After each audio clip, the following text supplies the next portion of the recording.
Hello. देखिए, हम लोग वीडियो की तैयारी कर रहे हैं और वीडियो की तैयारी में रीजनिंग पढ़ रहे हैं और रीजनिंग को टॉपिक वाइज भी कर रहे हैं और प्रैक्टिस भी कर रहे हैं। हमने कल कोडिंग डिकोडिंग का कुछ क्वेश्चन कराया था। आज कथन और कार्यवाही का जो क्वेश्चन होता है, डिसीजन मेकिंग टाइप के क्वेश्चन, उसको हम लोग देखेंगे और उससे हम लोग समझेंगे कि कैसे क्वेश्चन आते हैं। इस चैप्टर से आपको 4 से 5 क्वेश्चन देखने को मिलेगा।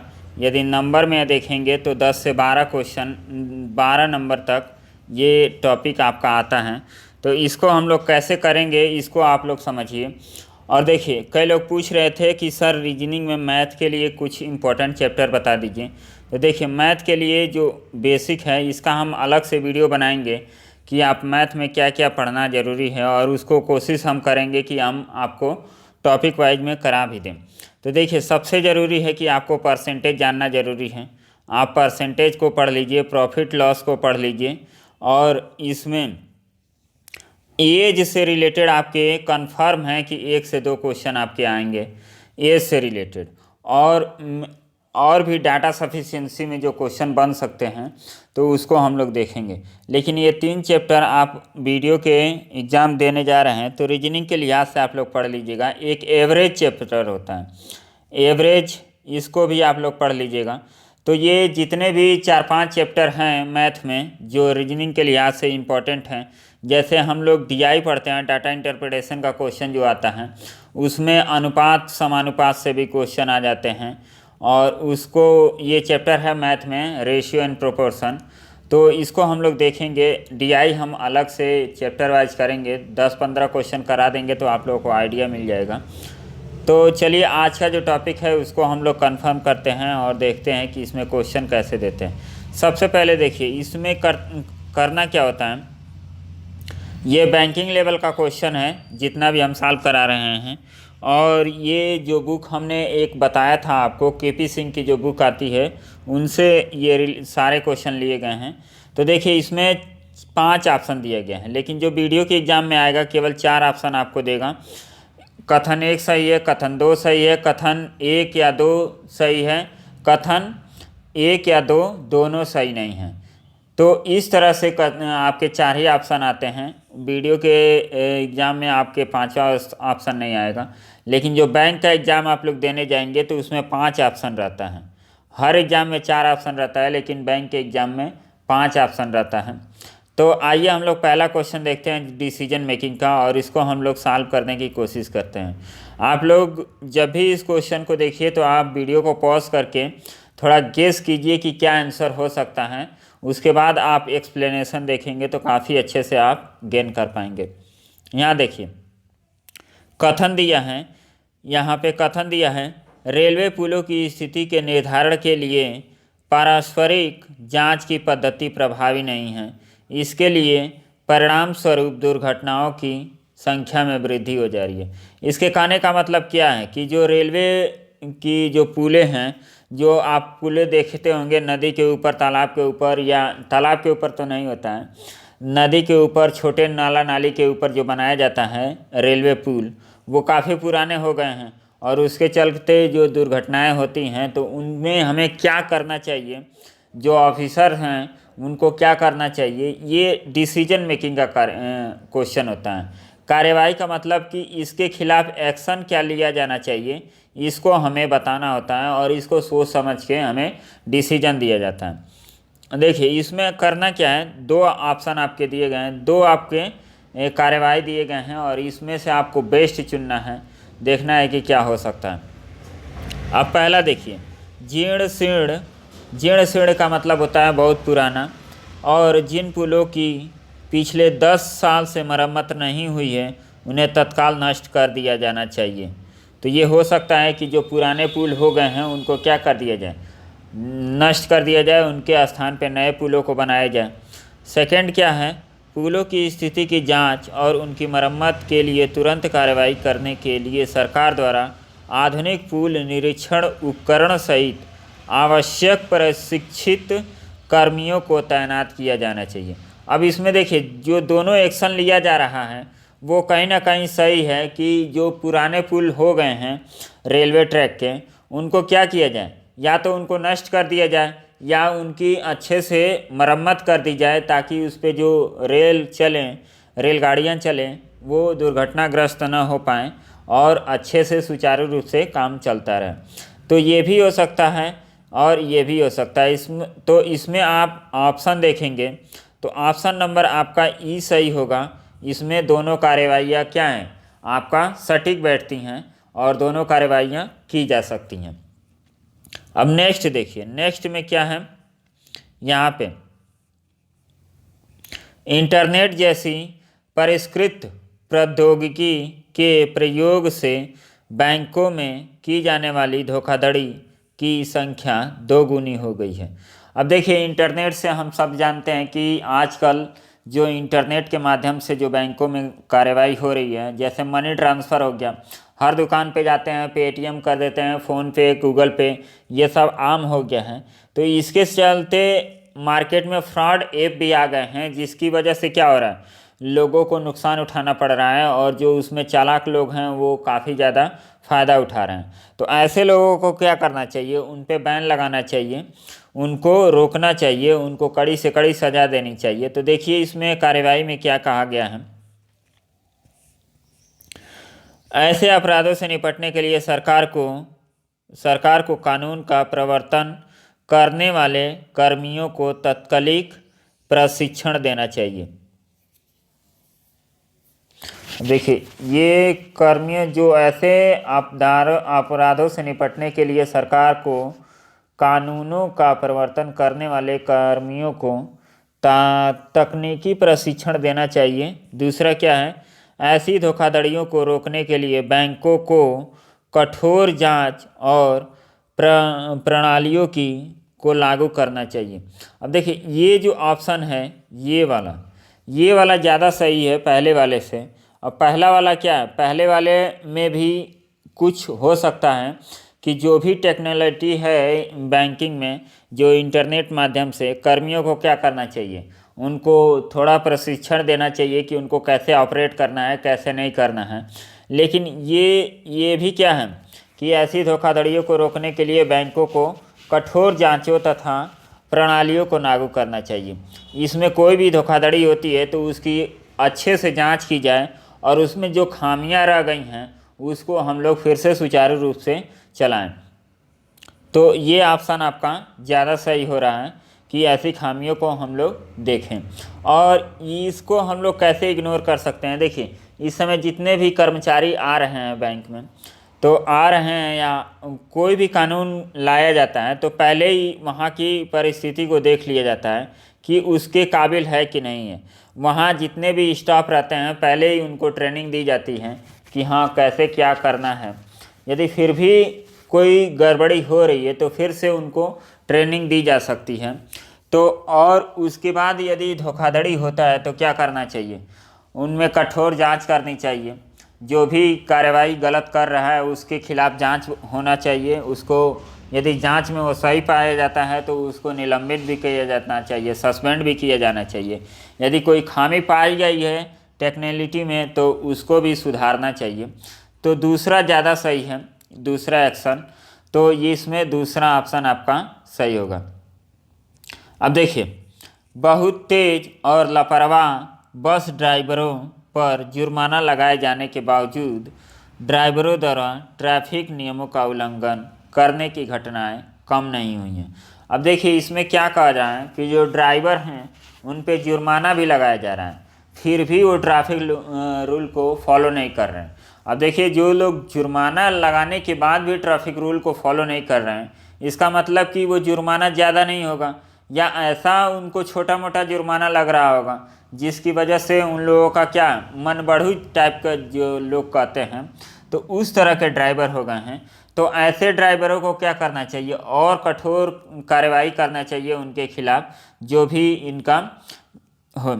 तो यहाँ पे आप एक्शन देखिए, अपराधियों के लाइसेंस तुरंत ले लिए जाने चाहिए। बिना अतिरिक्त विलंबन के बस कंपनियों को संबंध दोषी ड्राइवरों को चेतावनी देनी चाहिए और बार बार अपराध करने वाले को निलंबित करना चाहिए। अब यहाँ पे देखिए, यहाँ पे पहले चेतावनी दी जाती है, ये इंडिया में चाहे कहीं भी, कोई भी गलत काम करता है तो उसको क्या चेतावनी दी जाती है, और वहाँ जहाँ से ऑपरेट हो रहे हैं, जिस कंपनी से ऑपरेट हो रहे हैं, उस कंपनी में डायरेक्ट उसके खिलाफ वारंट जाए कि हाँ यहाँ के जो मेंबर हैं वो गलत काम कर रहे हैं। उनको बार बार समझाने पर भी वो नहीं मान रहे हैं, तो ऐसे लोगों को क्या करना चाहिए, तुरंत निलंबित कर देना चाहिए, सस्पेंड कर देना चाहिए। तो ऑप्शन 2 आपका क्या है, राइट आंसर होगा। फिर देखिए ये चौथा नंबर का क्वेश्चन। चौथे नंबर में देखेंगे कि समय के साथ साथ साहूकारों द्वारा शोषित बेरोजगार ग्रामीण जनता की संख्या में वृद्धि होती जा रही है। अब समय के साथ साथ जो साहूकार होते हैं, साहूकार इस समय तो काफ़ी कम हो गए हैं। जो थोड़े बड़े किसान होते हैं उन लोगों के, तो वो क्या कहते हैं, जो छोटे लोग होते हैं उन लोगों को अपना मजदूरी उजदूरी कराते हैं और फिर उनको पैसा वैसा भी समय से नहीं देते हैं, शायद इस टाइप का ये स्टेटमेंट है। तो इसमें आप कार्रवाई क्या कर सकते हैं, सरकार को बेरोजगार ग्रामीण लोगों के लिए कमाई के पर्याप्त अवसर उपलब्ध कराना चाहिए। अब देखिए जो लोग बेरोजगार हैं उनको क्या करना चाहिए, वो कहाँ से इनकम कर सकें उनके लिए उनकी व्यवस्था करनी चाहिए गवर्नमेंट को या जो लोकल वहाँ बॉडी है उसको, कि हम क्या कर सकते हैं इन लोगों के लिए। दूसरा है सरकार को एनजीओ और वित्तीय संस्थानों को उन्हें ऋण के वैकल्पिक स्रोत उपलब्ध कराने के लिए प्रोत्साहन करना चाहिए। ये क्या है, ये सही है कि जो साहूकार हैं अपनी मनमानी ब्याज वसूलते हैं, उससे अच्छा है कि सरकार अपना खुद एनजीओ या जो बैंकिंग सिस्टम है उनके अंतर्गत लाके, जैसे जन धन योजना मोदी जी ने लागू किया था। आप लोग कमेंट करके बताइएगा कि जन धन योजना किस तारीख को और किस सन में लागू हुआ था। इसका सीधा सा मतलब था कि फाइनेंशियल इंक्लूजन, सारे लोगों को बैंकिंग सिस्टम के अंदर लेके आना, ताकि जो इलीगल उन लोगों के खिलाफ हो रहा है वो ना हो। तो इसमें ये जो है ये दोनों आपके कार्रवाई सही होंगे, दोनों एक्शन। पहला तो जो बेरोजगार हैं उनको कमाई के साधन उपलब्ध कराने चाहिए, और जो वो ऋण ले रहे हैं उनको कोई ऑर्गेनाइज सेक्टर से उनको ऋण प्रदान करना चाहिए ताकि वो गलत लोगों के हाथों में ना आए। तो इसमें दोनों ऑप्शन आपका सही हो जाएगा। अब इसको देखिए, ग्रामीण इलाकों में बहुत तेज़ी से मरीजों की मृत्यु हो जाती है क्योंकि इनका इलाज करने वाले डॉक्टरों के में आवश्यक ज्ञान और निपुणता की अभाव होती है।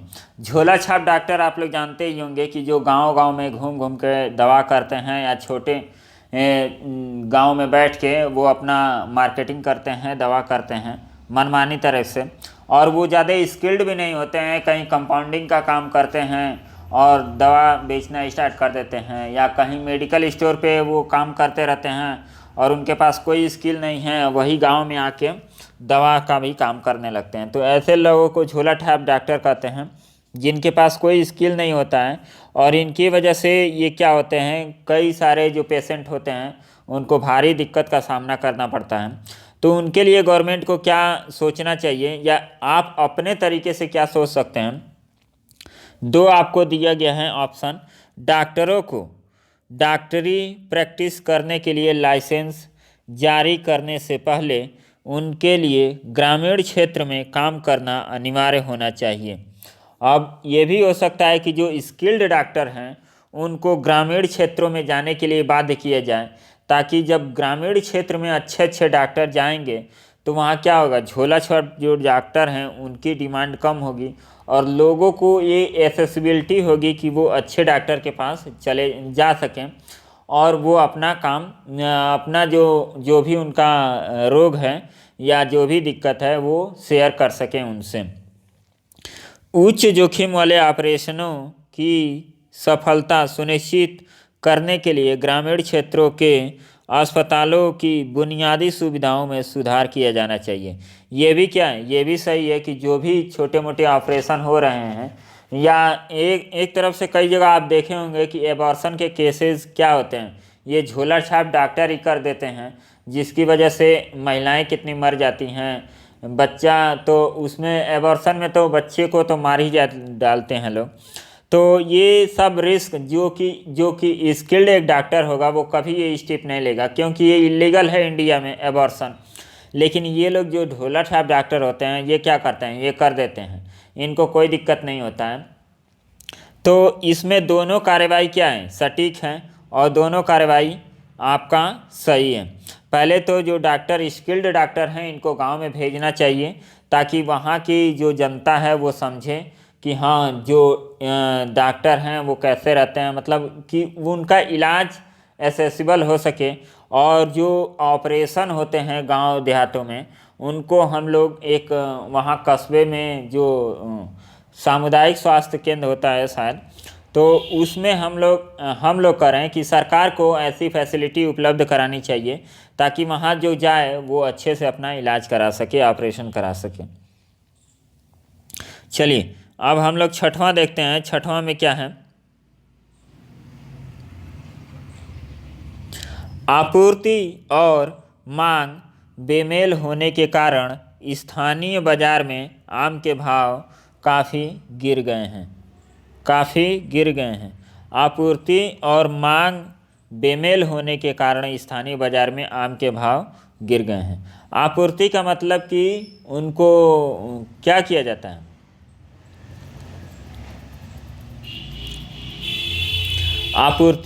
आपूर्ति में कमी होता है शायद, आप कमेंट करके बताइएगा इसका मतलब क्या होता है आपूर्ति। इसका सीधा सा मतलब से बेमेल मांग बेमेल, मांगा कुछ और जा रहा है, मिल कुछ और रहा है। तो इससे मतलब क्या हुआ कि जिस चीज़ का डिमांड है उस चीज़ को हम मार्केट में प्रोवाइड नहीं कर रहे हैं, तो उस चीज़ का वैल्यू क्या होगा, घट जाएगा। बस यही है इसमें कथन में। हम लोग इसको देखेंगे। सरकार को आम के थोक विक्रेताओं को अन्य राज्य के बाज़ारों में आम बेचने के लिए प्रोत्साहित करनी चाहिए।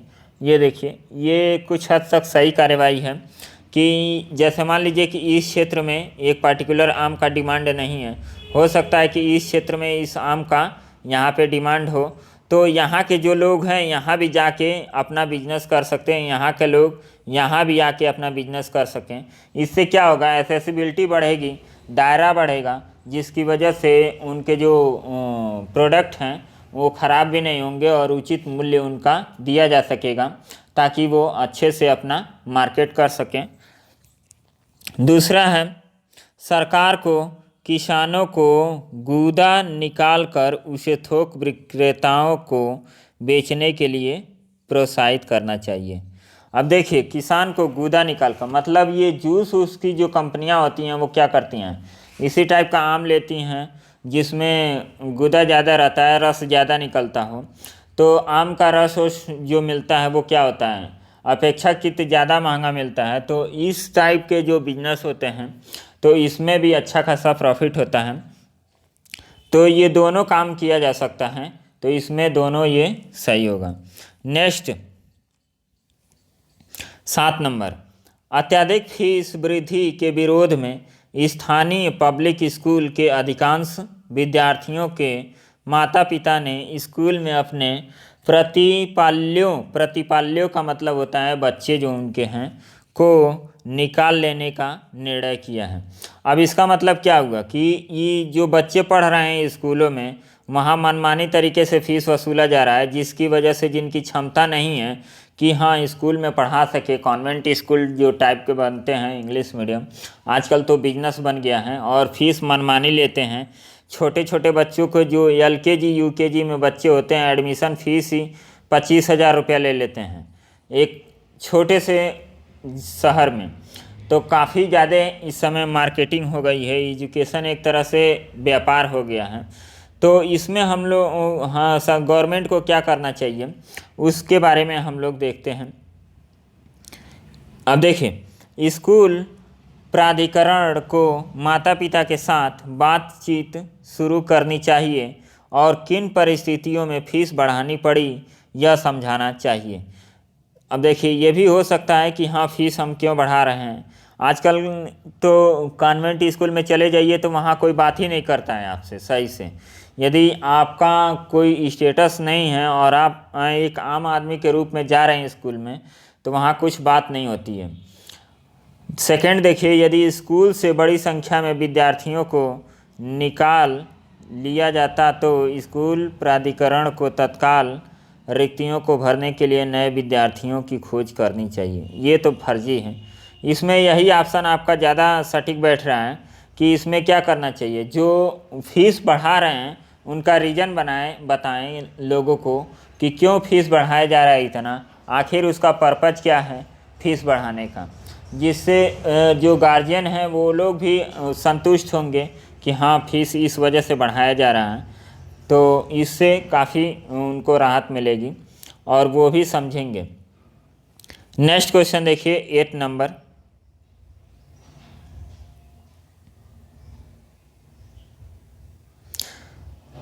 एट नंबर में क्या है, कुछ पुलिसकर्मियों द्वारा स्थानीय लोगों की हाल ही में सताए जाने के विरोध में स्थानीय पुलिस थाने के बाहर भारी भीड़ इकट्ठा हो गई। अब देखिए, कुछ पुलिसकर्मी जो हैं वो स्थानीय लोगों को परेशान कर रहे हैं, जिसकी वजह से जो स्थानीय लोग हैं स्टेशन के बाहर, पुलिस स्टेशन के बाहर या पुलिस थाने के बाहर क्या किए हैं, विरोध प्रदर्शन कर रहे हैं। तो इसमें सरकार को क्या स्टेप लेना चाहिए उसकी कार्रवाई देखिए, इसमें जो दिया गया है उसको हम लोग देखते हैं। पुलिस थाने के प्रभारी अधिकारी को अनुदेश दिए जाने चाहिए कि वह भीड़ को तत्काल तितर बितर हो जाने के लिए कहे। अब देखिए, ये तो एकदम फालतू है। ये भीड़ क्यों इकट्ठा हुई है, पहले तो इसका निदान किया जाए ना। आज मान लीजिए कि आज हम भीड़ को तितर बितर कर दिए, कल और बड़ी संख्या में आएंगे, जो उनका एक्चुअल डिमांड है उसको तो सुना नहीं गया। तो सबसे पहले जो उनका एक्चुअल डिमांड है उनको सुनना ज़रूरी है। तो ये ऑप्शन आपका पढ़ने के साथ साथ ही आप गलत कर देंगे। ऐसा तो है नहीं कि वो क्रिमिनल हैं जो आपके पुलिस थाने के बाहर आके और विरोध प्रदर्शन कर रहे हैं। वो अपना जायज़ मांग रख रहे हैं कि पुलिसकर्मी जो हैं उनको क्यों परेशान कर रहे हैं, इसके खिलाफ एक्शन लिया जाए। यदि एक्शन लिया जाएगा तो वो खुद ब खुद हट जाएंगे। दूसरा देखिए, पुलिस प्राधिकरण को आरोपों के विषय में तत्काल जांच आरंभ करनी चाहिए और तदनुसार जनता को सूचित करना चाहिए। अब देखिए, ये लॉजिक बैठता है कि जो भी पुलिस कर्मी जनता के खिलाफ या किसी आदमी के खिलाफ कोई गलत काम किया है तो क्या करना चाहिए, जो उच्च वर्ग का अधिकारी है वो जनता से ये सुनिश्चित करना चाहिए, उससे बात करना चाहिए और कहना चाहिए कि हमने जांच कमेटी बैठाई है, यदि जांच में कोई भी अपराधी पाया जाता है तो उसको कड़ी से कड़ी सज़ा दी जाएगी या उसको सस्पेंड किया जाएगा। और ये लोगों से बताना पड़ेगा। ऐसा नहीं है कि जांच कमेटी बैठा दिए और लोगों के ऊपर लाठी डंडा कर दिए, लाठी चार्ज कर दिए, तो इससे भी नहीं काम बनेगा। आप जांच भी बैठाइए और उसके बाद लोगों को बताइए कि हाँ हमने जांच बैठाई है, जो भी दोषी लोग पाए जाएंगे उनको कड़ी से कड़ी सज़ा दी जाएगी। चलिए, ये हम लोग 9वां नंबर करते हैं। हाल ही की विश्वविद्यालय की परीक्षाओं में बहुत से विद्यार्थी अनुचित साधनों का उपयोग करते हुए रंगे हाथों पकड़े गए। अब देखिए, परीक्षा में क्या हुआ, कई छात्र ऐसे हैं जो अनुचित साधन का प्रयोग करते हुए पकड़े गए। जैसे आप लोग देखते होंगे एसएससी में अभी वीडियो का जो एग्ज़ाम हुआ है उसमें पकड़े तो नहीं गए, पकड़े गए हैं 136। आप लोग रिपोर्ट पढ़े होंगे तो 136 लोगों को तुरंत एग्ज़ाम हॉल में ही पकड़ लिया गया और लगभग 1300 साढ़े 1300 लड़कों को जो एमआर चेक किया गया, OMR सीट, तो उसमें पकड़ा गया। तो ये लोग क्या कर रहे होंगे, कुछ ना कुछ इलीगल काम कर रहे होंगे जिससे वो चाह रहे होंगे कि हमारा बेनिफिट हो जाए। तो इसमें देखिए एक्शन क्या लेना चाहिए, एक्शन क्या लिया जाना चाहिए, इसको हम लोग देखते हैं। भविष्य में विश्वविद्यालय की परीक्षाओं में बैठने के लिए इन सभी विद्यार्थियों पर रोक लगाई जानी चाहिए। ये तो होता ही है कि जो भी नकल करते हुए पकड़ा जाता है उनको क्या कर दिया जाता है, तुरंत वहाँ से सस्पेंड कर दिया जाता है और उनको जेल में भेज दिया जाता है और आने वाले आगामी जितने भी एग्ज़ाम होते हैं उन सब के लिए उनको बर्खास्त कर दिया जाता है। तो ये एक्शन तो सही है।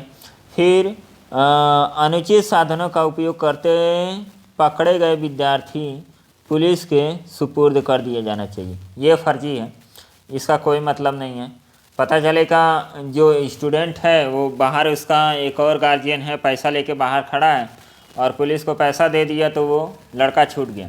तो ये कठोर कार्रवाई नहीं है। पहला वाला जो है वो सही है और पहला वाला ही होना चाहिए। पुलिस के हाथ में जाने से बाद तो केवल पैसा ही चलता है, पैसा मिला तो काम ख़त्म। ये आप लोगों को एक होमवर्क है 10th नंबर, इसको आप लोग कमेंट करके बताइएगा कि इसमें आप लोग कौन सा सही करते हैं और कौन सा सही होना चाहिए। बाकी आप लोगों को संडे को एक आप लोगों को कंप्लीट टेस्ट मिलेगा वीडियो के लिए संडे, और संडे को आप लोगों को कंप्लीट टेस्ट मिलेगा। और आप लोगों को एक और जानकारी दे दें कि वीडियो के लिए 10 प्रैक्टिस सेट जिसमें 150 क्वेश्चन होंगे और हर सेक्शन से, जैसे मैथ तो नहीं आ रहा है, रीजनिंग, हिंदी और जीके जीएस के 50-50 क्वेश्चन होंगे। 150 क्वेश्चन 300 नंबर के 10 प्रैक्टिस सेट तैयार कर रहे हैं और लेखपाल के लिए भी 10 प्रैक्टिस सेट तैयार किया जा रहा है। तो इसमें जितने लोग इंटरेस्टेड हैं वो कमेंट करके बताएंगे कि हाँ ये कैसा इनिशिएटिव है और इसको हम लोग देखेंगे। और 6 बजे और 10 बजे का क्लास आप लोग ज़रूर देखिए। 6 बजे के क्लास में आप लोग को रीजनिंग और मैथ से संबंधित आप लोगों को क्लास मिलेगा और मॉर्निंग में 10 बजे आपको हिंदी का क्लास मिलेगा। हिंदी आप लोग देखेंगे। अब देखिए, ज़्यादा वीडियो बनाने के चक्कर में हमारा भी तबीयत ख़राब हो जाता है, इसलिए हमने 2 वीडियो पर डे सेट किया है कि 2 वीडियो ही मिले लेकिन कंटिन्यू मिले। इससे क्या होता है, कंटिन्यूटी बनी रहती है। पता चले कि आज 5 वीडियो हम बना दिए और अगले दिन बुखार हो गया, तबीयत ख़राब हो गया। आप सभी जानते हैं कि हमें कोचिंग भी पढ़ाना होता है, फिर और कई काम होते हैं, तो बहुत मुश्किल से समय मिलता है वीडियो बनाने के लिए। तो आप लोग शेयर कीजिए, सब्सक्राइब कीजिए और जो करना है कीजिए। और बाकी हम मिलते हैं नेक्स्ट वीडियो में, तब तक के लिए धन्यवाद।